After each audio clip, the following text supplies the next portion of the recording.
Halo, selamat malam. Apakah suara saya terdengar dengan jelas?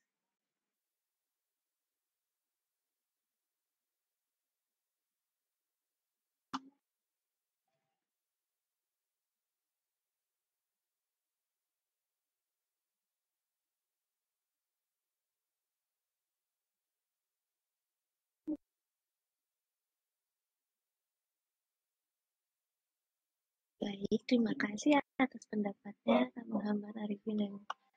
Dan selamat datang. Terima kasih banyak atas partisipasi teman-teman semuanya. Sudah menyediakan waktunya untuk kita bertemu kembali dalam online live session ini, membahas materi mengenai low and high fidelity wireframe. Ya, di tahapan ini teman-teman semuanya akan mengetahui apa itu wireframe, jenis-jenis wireframe, dan bagaimana cara membuat wireframe. Nah, di sini teman-teman akan mengetahuinya ya. Jadi, ada 3 poin yang akan kita ketahui di malam ini mengenai wireframe. Apakah teman-teman sudah pernah mempelajari atau tahu tentang wireframe itu apa, atau masih baru nih, belum mengenal wireframe itu?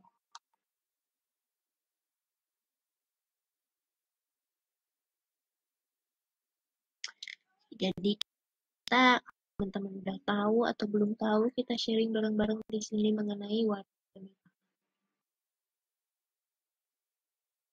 Oh, baru. Oke, selamat datang ya.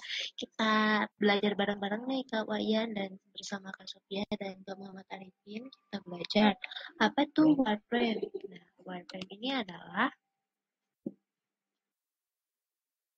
sebuah kerangka untuk menata suatu item di laman website atau aplikasi. Pembuatan wireframe biasanya dilakukan sebelum pembuatan produk tersebut dilakukan.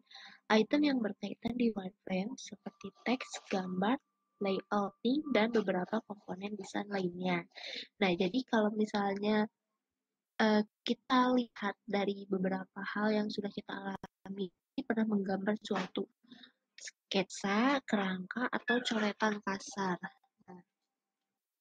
Nah, kalau kita sudah tahu dan mengenal hal itu, kita pernah menggambar sketsa, kita pernah coret-coretan kasar, atau suatu tata letak, kita bikin konsep. Nah, kita bakal lebih paham, oh wireframe itu ternyata merupakan kerangka atau sketsa, tetapi di sini berisi kepada halaman website atau aplikasi yang akan kita buat. Nah, jadi wireframe itu ibaratnya sketsanya dari website atau aplikasi yang akan kita buat. Kalau kita kan tahunya kalau misalnya gambar itu sketsa ya kan. Nah, kalau dari produk website atau aplikasi disebutnya wireframe. Nah, di sini sudah masuk ke jenis-jenis wireframe. Jadi wireframe itu terbagi kepada dua. Ada low fidelity wireframe dan ada high fidelity wireframe. Yang low itu ini lebih mendekati kepada sketsa atau memang termasuk sketsa, cuma namanya low fidelity wireframe. Nah, jadi wireframe ini tuh representasi visual yang paling dasar, dibuat tanpa menghiraukan skala, ukuran, dan bentuk. Biasanya, low fidelity wireframe ini dibuat dengan cepat pada sesi brainstorming agar ide bisa digambarkan dengan cepat. Untuk membuat wireframe ini hanya diperlukan kertas dan pensil. Oke, jadi sekarang teman-teman pasti makin tahu kalau misalnya ini tuh termasuk ke dalam sketsa yang kita ketahui sebelumnya ketika kita menggambar atau coret-coret tata letak tertentu, bahwa wireframe ini termasuk ke dalam hal tersebut, tapi di sini namanya low fidelity wireframe. Ya, jadi misalnya kita lagi mau bikin suatu website nih, kita lagi pikirin dari pas mencari ide, brainstormingnya itu, kita lagi mikirin, sebaiknya di laman ini diisi apa aja ya? Oh, jadi saya coret aja nih di kertas yang gampang untuk digapai. Katanya mati.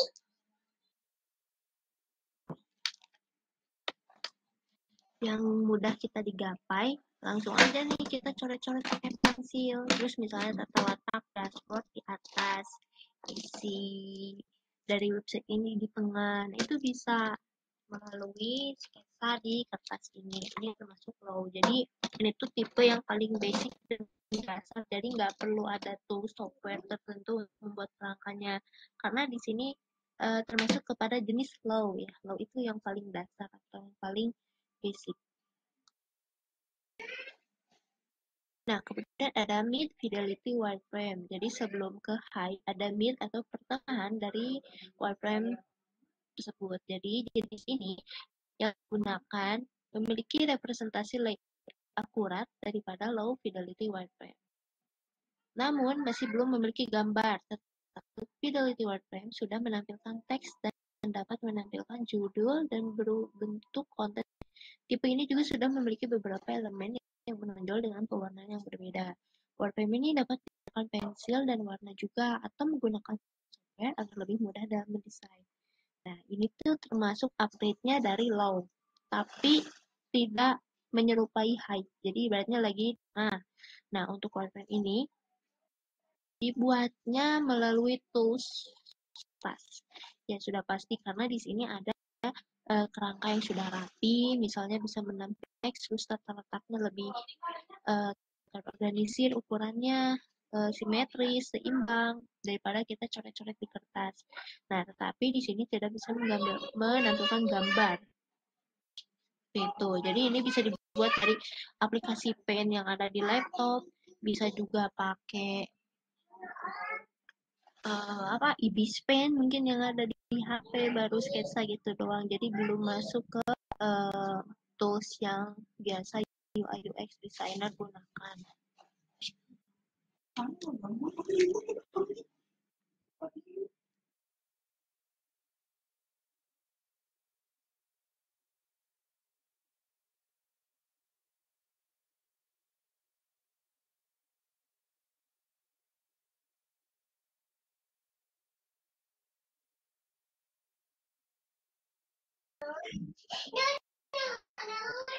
Nah, jadi untuk Meet itu bisa digunakan dari aplikasi yang bisa kita gunakan melalui handphone misalnya atau aplikasi gambar tertentu yang bisa kita gunakan. Tetapi belum ke tahap penggunaan misalnya Figma, Whimsical itu belum.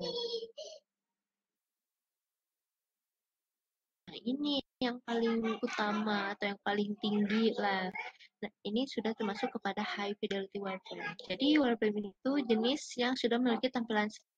Wireframe ini memiliki konten dan gambar yang sebenarnya.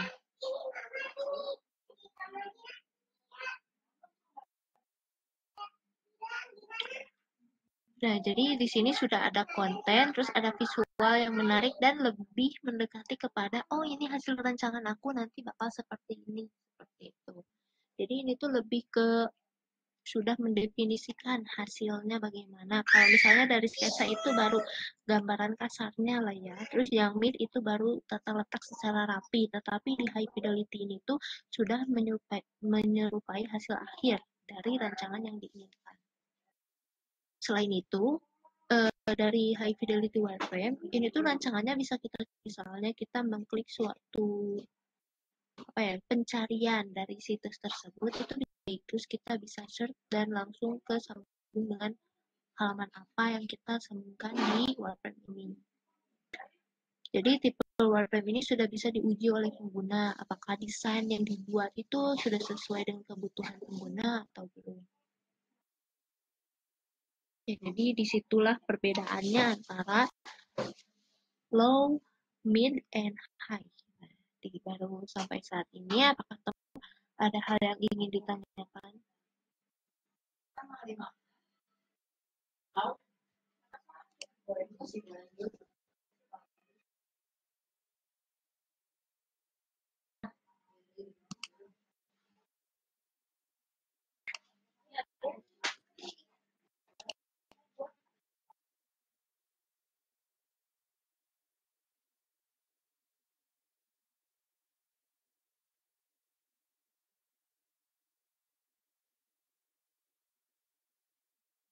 Kak, boleh nanya, Kak?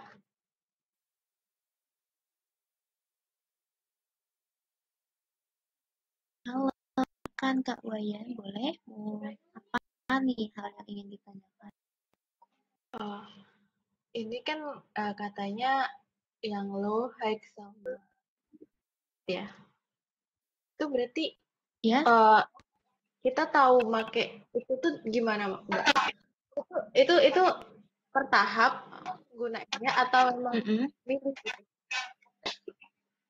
Oke, ya terima kasih atas pertanyaannya Kak Wayan. Jadi ini saya langsung menjawab ya. Kita diskusi bareng-bareng.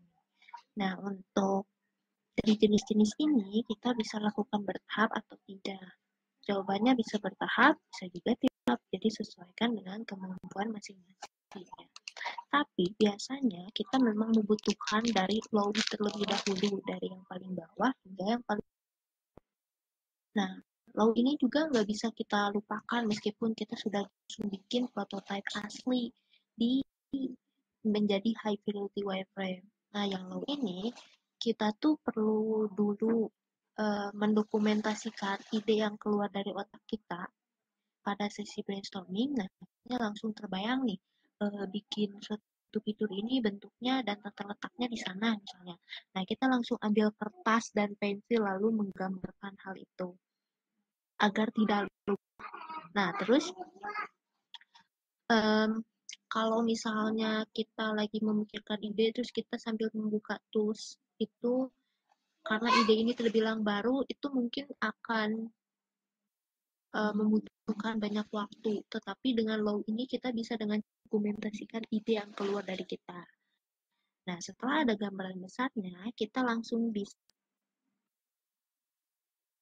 menerapkannya di mid fidelity wireframe atau langsung ke high. Nah, jadi seperti itu.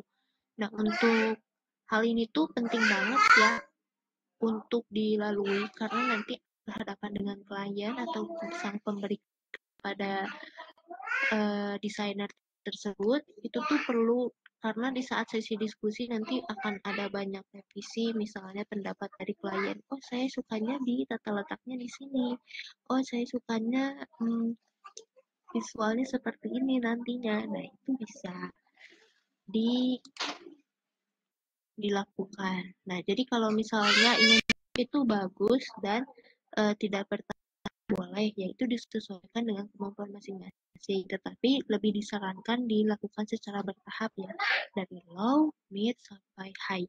Jadi misalnya gini, misalnya di apa ya ada suatu kejadian desainer bertemu dengan klien yang ingin buat produk website nih desainer.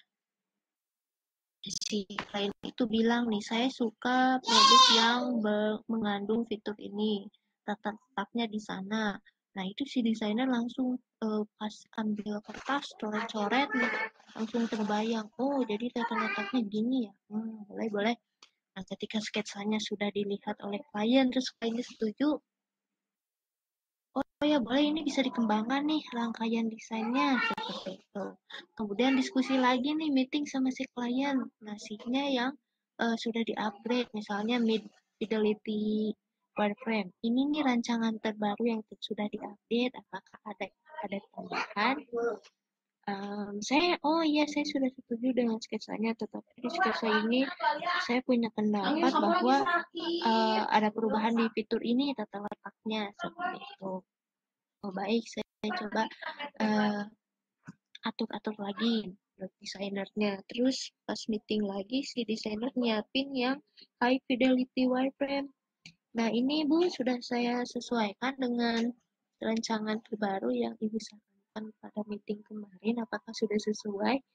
Oh sudah sesuai dengan sketsa yang saya inginkan, Mbak gitu ke desainernya. Kemudian oh saya bisa coba-coba nih ya dari fiturnya, dari visualnya, brand yang ini ya. Nah ketika dicoba itu pasti ada aja saran dari kliennya tersebut. Nah, jadi kalau misalnya di berurutan itu lebih baik dan disarankan. Karena kan kita pengen sesuatu yang lebih cepat dengan membuang-buang waktu ketika ada ide yang bermunculan dari otak, kita perlu mendokumentasikannya dengan cepat. Dan untuk yang high fidelity wireframe ini tuh kayak tahap finalnya. Oh, ini rancangan yang sudah saya buat, terus fitur-fiturnya langsung diuji coba buat testing juga. Itu perlu. Ya, jadi bagaimana dengan jawabannya, Kak Wayan? Apakah membantu? Udah cukup, Kak. Makasih, Kak. Ya, terima kasih teman-teman yang lain. Mau tanya boleh on mic juga atau public chat juga boleh.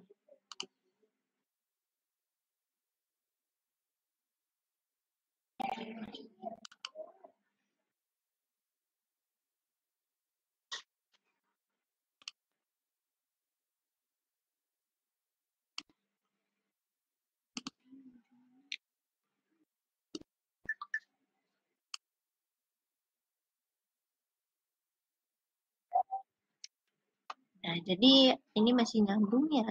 Jadi sama pertanyaan kalian tadi, kalau fungsi wireframe ini tuh bisa memberikan UI designer gambaran dasar sebelum mulai membuat screen. Kemudian bisa mengkomunikasikan pengalaman pengguna kepada staff tanpa harus memperhatikan hal terlebih dahulu.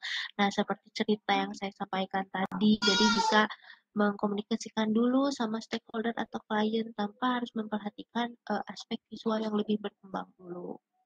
Terus bantu tetap fokus pada pengalaman pengguna. Selain itu, bisa memperjelas dan menentukan fitur dalam website. Nah, setelah dapat sketsanya nih, maju ke middle fidelity wireframe, bisa memperjelas dan menentukan fitur dalam website. Dan bisa juga menggali ide dengan cepat. Pas di high fidelity wireframe-nya, bisa sebagai dasar untuk pembuatan prototype dan user testing. Jadi langsung bisa diuji coba. Oke, nanti saya akan share screen mengenai contoh dari high fidelity wireframe-nya ya. Mohon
Oke, mohon tunggu teman-teman. Ini saya sedang memproses filenya terlebih dahulu ya.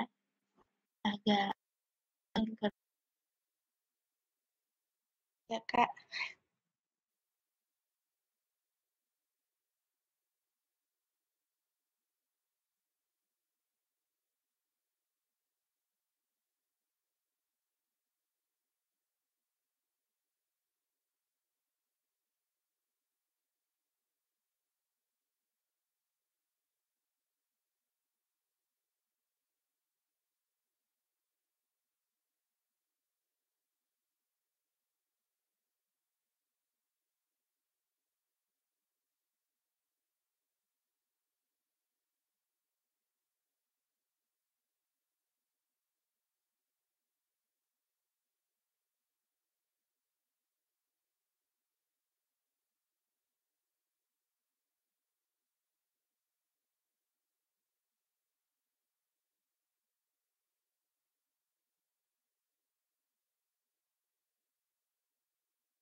teman-teman yang masih baru terhadap UI UX boleh mulai explore tools software yang biasakan untuk mendesain. Ada juga software yang dari basic itu ada yang namanya Balsamic, yang pertengahan ada Whimsical, dan yang paling atas atau lumayan kompleks dari tools dan cara pembuatan itu namanya Figma. Nah, di sini saya membuka contoh prototype atau high fidelity wireframe dari Figma. Nah, di sini sudah lebih lagi misalnya elemennya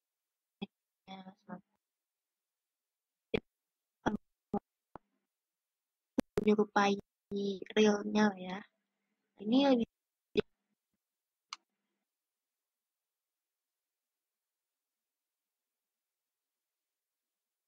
ini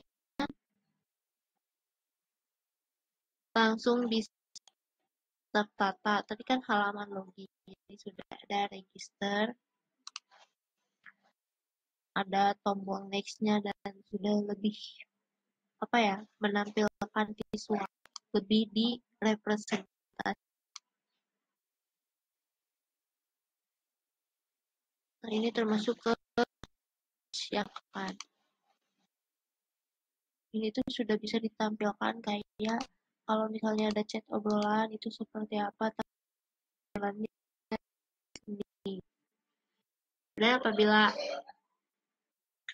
chat dibuka, tampilan bubble chat atau obrolannya seperti ini. Kalau misalnya pakai sketch sama kan kita cukup simple aja ya, nggak langsung memperdalami bagian chatnya seperti apa. Tapi kalau misalnya di high fidelity wireframe tuh memang mendetail, misalkan contoh isi chatnya pun ditampilkan dari warna fontsnya, terus dari jenis hurufnya itu lebih perhitungkan juga di high fidelity wireframe ini. Nah, ini visual.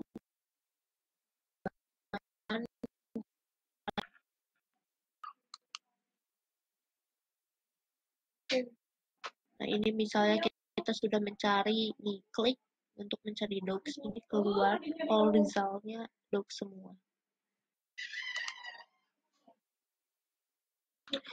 Nah, ini tuh sudah ada logonya juga. Jadi kalau high fidelity wireframe tuh udah menampilkan logonya nanti seperti apa.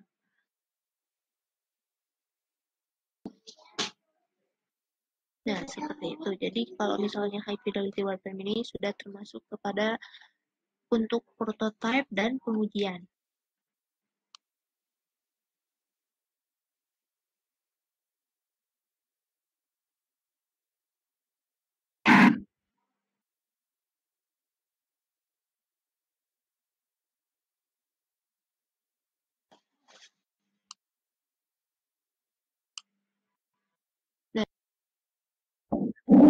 Nah, itu sudah saya sampaikan ya beberapa hal yang contoh dari high fidelity wireframe.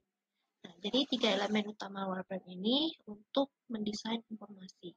Jadi, desain informasi dalam wireframe adalah bagaimana cara mempresentasikan informasi atau konten yang ingin disampaikan pada pengguna dengan baik. Contoh elemennya itu adalah input, thumbnail, link, paragraf, gambar, dan lain-lain. Nah, karena tadi saya sudah memberikan salah satu contohnya, jadi kita bisa membayangkan nih pembahasan yang kita sampaikan sekarang. Nah, jadi dari wireframe-nya itu bisa mengandung input, thumbnail, link, paragraf, gambar, dan lain-lain. Kalau tadi kan kita bisa melihat laman login, terus search, itu chat, itu bisa kita lihat. Kemudian, desain interface. Jadi, desain interface merupakan proses penempatan elemen antarmuka seperti tombol, link, judul, font, dan lain-lain. Elemen-elemen ini penting untuk memudahkan pengguna berinteraksi dengan desain antarmuka yang telah dibuat. Ya, jadi, tadi kita bisa lihat kan ada tombol email untuk login, terus ada tombol search, ada tombol chat, dan ada tombol upload fotonya itu di bagian bawah tengah yang ikonnya itu plus. Jadi dari set interface-nya sudah mendukung kalau misalnya di high fidelity wireframe. Dan misalnya kalau di sketsa juga boleh langsung menampilkan hal itu, tapi kalau di high fidelity wireframe itu interaksinya sudah terjalin, jadi kita bisa coba-coba beberapa fiturnya.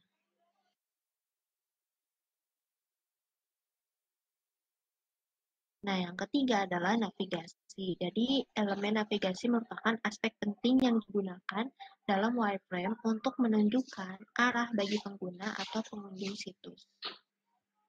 Adanya elemen navigasi memungkinkan pengguna dapat mengetahui di mana letak kursor, icon, menu, dan beberapa hal lain sesuai user experience. Jadi di navigasi ya, tadi dari contoh mobile apps yang kita lihat, itu sudah ada navigasinya. Misalnya kita ingin kembali dari halaman pencarian, itu bisa diklik aja yang tombol ke kiri itu, atau tombol kembali. Nah, jadi dari contohnya tadi, apakah mudah dibayangkan oleh teman-teman? Kalau misalnya ingin disampaikan pertanyaan atau pendapat lainnya, boleh disampaikan ya.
Nah, di sini saya akan membagikan contoh dari wireframe dari tools Whimsical.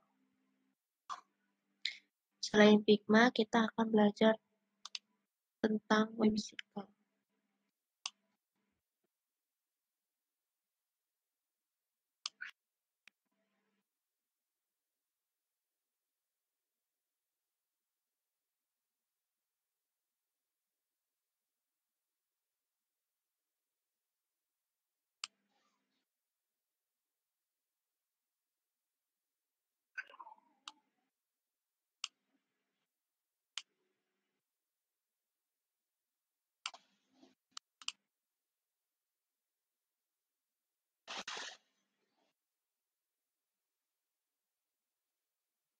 Oke, layarnya sudah terlihat ya di layar teman-teman.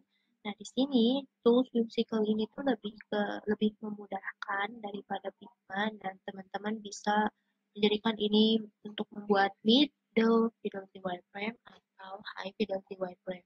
Nah, di sini sudah tersedia icon dan pemula pun bisa langsung memahami bagaimana nih cara mengganti icon atau mengubah tata letak. Nah, di sini merupakan aplikasi mobile dari taksi online serta online food dan grocery dan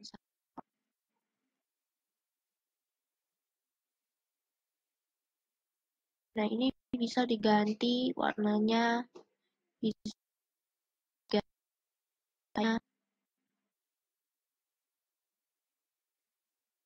nah di sini udah banyak ya. Tuh misalnya pengen icon apa nih? Beauty. Nah, keluar nih beauty. Misalnya kita bikin salon online, ini bisa ditambahkan di sini. Tinggal digeser aja. Sesuai nanti mana bisa diputar seperti itu. Nah, ini misalnya pengen diganti nih gambar lipstiknya ganti sama bedak yang sudah dipilih tadi, tinggal delete aja. Atau pengen diundo, ya bisa. Terus nanti ditambahin lagi aja teksnya seperti apa. Bisa diatur-atur, dikecilin sesuai icon yang lain. Nah, seperti itu. Kalau pengen nambah teks, tinggal diklik aja yang tadi teks. Ada ukuran hurufnya. Ada small, ada medium, ada large, XL, dan double XL. Untuk mengubah letak, ini termasuk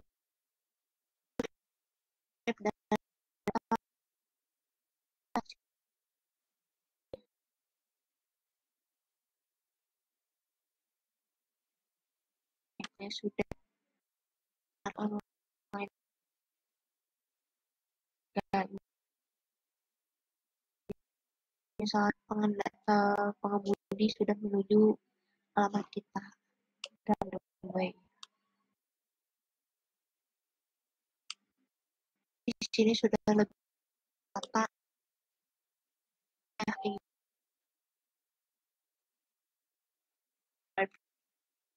dan bisa teman-teman bagi yang ingin. Nah, untuk membuat seperti ini mobile atau bisa dieksplor atau whimsical karena di sini banyak kita ambil template ubah aja isinya itu boleh teman-teman belum paham untuk mengerjakan project nanti nah bisa dibuat tadi aplikasi ini nah, ini kalau tinggal diklik kayak tadi figma.com ini whimsical.com.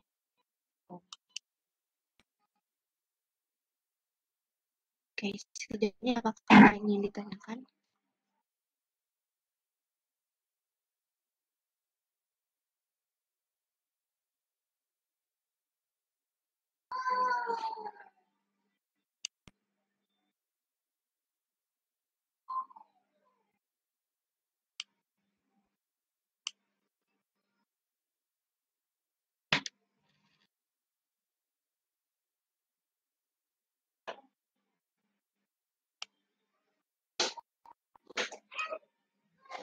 Boleh kalau misalkan ingin mulai mengeksplor tools-toolsnya. Nah, di sini saya bisa menyarankan untuk dari pemula yang paling basic dulu untuk membuat rancangan atau sketsa itu bisa pakai balsamik kalau sketsa karena tampilannya itu lebih ke kartun banget gitu, lebih ke pensil-pensil gitu. Nah, terus untuk middle-nya itu bisa pakai fitur apa aja yang pokoknya bisa menggambar lah ya. Kayak misalnya whimsical itu boleh dan langsung ke high pakai whimsical juga boleh. Kalau misalnya teman-teman sudah pakai Figma atau pernah pakai Figma, itu boleh di-explore juga beberapa tools Figma.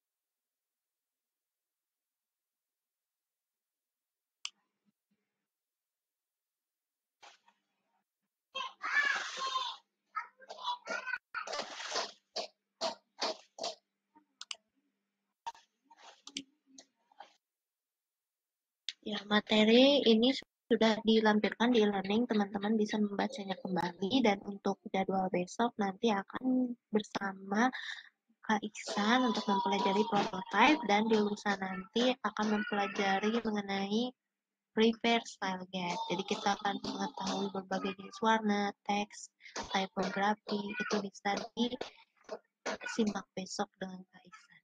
Nah, untuk sejauh ini apabila teman-teman tidak ada yang ingin ditanyakan, saya akan tutup room malam ini. Terima kasih banyak kepada Kak Muhammad Arifin dan Kak Sofia yang sudah menyimak hingga akhir dari sesi malam ini. Semoga senantiasa dalam kabar baik, dan kalau misalnya ada pertanyaan mengenai proyek yang sudah saya sampaikan kemarin, boleh dikonsultasikan saat live session atau di grup, atau bisa personal message juga. Ya, selamat malam, terima kasih. Wassalamualaikum warahmatullahi wabarakatuh.